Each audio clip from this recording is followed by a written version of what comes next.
Şuraya düz. Biraz da. Biraz da. Biraz da. Biraz. Bəli. Bilek belə olmasın. Düz.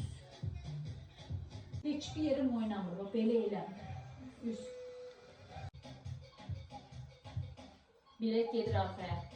Rahat rahat açın. Rahat açın. Sıkmayın. Ne kadar sıkarsanız o sizi yorar. Her şeyde yorar. Bak bu sıkarsanız əsəblər də gəlir. Rahat kaldırın. Bəli. Yavaşça indirdim. Nefes aldım. Hazır olduğunda yenə 10 dəfə. Düz, düz, düz. Biri qalxdı, biri qalxdı. Rahat bırakın, rahat bırakın.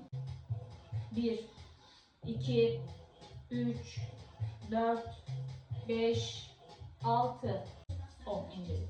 Çünkü niye belə görüntü olsa toyda gəlinlikdə daha da bakın duruş belə olur. Ama isterseniz belə olsa hem yorularsınız hem de görüntü. Hem 3 hissedirsiniz açılır böyle bir.